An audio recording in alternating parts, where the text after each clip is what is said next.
از قلم محمد شہزاد جامعی مدرسہ ہدایت الاسلام مسجد عائشہ سلوڑ۔ تدفین کے بعد فضا میں ایک ایسا سکوت طاری تھا جسے صرف آہوں اور سسکیوں نے توڑا۔ عزیز و اقارب، یدرسی و تدریسی رفقا اور ساتھیوں کی آنکھیں اشکبار تھیں۔ رشتہ داروں کی زبان پر ایک ہی فکرہ تھا، ہمارے مولانا کتنے مقبول اور محبوب تھے۔ وہ ساتھی جنہوں نے سال ہا سال ان کے ساتھ درس و تدریس کا سفر گزارا تھا، آج قبر کے گرد کھڑے اپنے دل کے ٹکڑے دفن ہوتے دیکھ رہے تھے۔ شاگردوں کی حالت اس سے بھی زیادہ دردناک تھی۔ علم کا چراغ، شفقت کا سایہ اور رہنمائی کا سہارا اچانک ان سے چھن گیا تھا۔ ایک طالب علم تو شدت غم سے اس درجہ بے قرار تھا کہ اگلے دن تک گھر جانے کے لیے آمادہ نہ ہوا۔ بار بار قبر پر جاتا روتا اور گویا کہتا، استاد جی ہمیں چھوڑ کر کیوں چلے گئے؟ آخر کار دوسرے ساتھیوں نے بڑی محبت اور تسلی کے ساتھ اسے سمجھایا، دعائیں کروائیں اور ایصال ثواب کی تلقین کر کے بمشکل رخصت کیا۔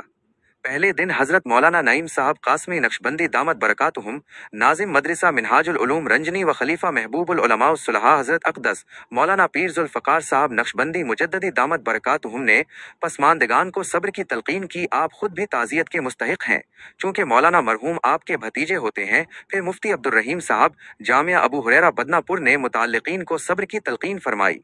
بڑے ہی پراثر انداز میں فرمایا، ہم سب اللہ کی تقدیر پر راضی ہے، غم کرنا فطری ہے، لیکن اصل وفاداری یہ ہے کہ ہم مولانا کے مشن کو زندہ رکھیں، ان کی محنت، ان کی تعلیمات اور ان کا پیغام ہم سب کے عمل سے آگے بڑھے۔ یہی اصل ایصال ثواب ہے اور یہی ان کے لیے بہترین تحفہ ہے۔ یہ نصیحت سن کر دلوں کو کچھ قرار آیا۔ سبھی نے عزم کیا کہ وہ اپنے پیارے کے خوابوں کو شرمندہ تعبیر کریں گے، ان کے چھوڑے ہوئے مشن کو آگے بڑھائیں گے اور ان کی یاد کو اپنے کردار سے زندہ رکھیں گے۔ یقیناً اس دن کے اشک اور آہیں ثبت رہیں گی۔ مولانا مختار صاحب الف شین الف آئین تے یہ کا وجود آج مٹی تلے ہے، مگر ان کی روشنی ہمیشہ دلوں کو منور کرتی رہے گی انشاءاللہ۔ تدفین کے اگلے دن کا منظر۔ تدفین کو ایک دن گزر چکا تھا، مگر غم کی شدت اب بھی وہی تھی۔ ہر آنکھ نم، ہر دل زخمی اور ہر زبان پر ایک ہی دعا تھی کہ اللہ مرحوم کے درجات بلند فرمائے۔ ظہر کی نماز کے بعد قریبی رشتہ دار اور احباب آہستہ آہستہ قبرستان کی طرف روانہ ہوئے۔ خاموش قدم، بجھل دل اور لرزتی نظریں۔ سب کو یہی احساس تھا کہ ابھی کل ہی ہم نے اپنے پیارے مولانا کو سپرد خاک کیا تھا۔ جب قافلہ قبرستان میں داخل ہوا تو فضا اور بھی سوگوار ہو گئی۔ کچھ نے قرآن کریم کی تلاوت شروع کی، کچھ آنکھوں کے آنسو پونچھتے ہوئے خاموشی سے دعا میں مشغول ہو گئے۔ پھر حضرت مفتی عبدالرحیم صاحب مد ظلہ آگے بڑھے اور دعا شروع کی۔ ان کی آواز رند گئی تھی اور الفاظ دل کے گہرے درد کے ساتھ ادا ہو رہے تھے۔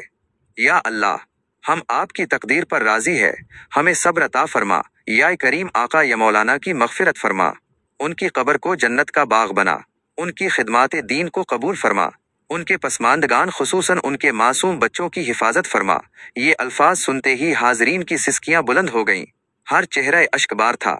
معصوم بچے قبر کے قریب کھڑے کبھی قبر کی مٹی کو دیکھتے، کبھی آسمان کی طرف نظریں اٹھاتے تھے، جیسے اپنے ابو کو تلاش کر رہے ہوں۔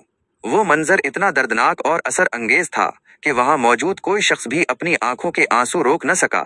ہر دل پر بوجھ تھا، مگر ساتھ ہی ایک سکون بھی تھا کہ اتنے احباب نے مل کر دعا کی ہے اور اللہ سے بڑھ کر کوئی شنوائی کرنے والا نہیں۔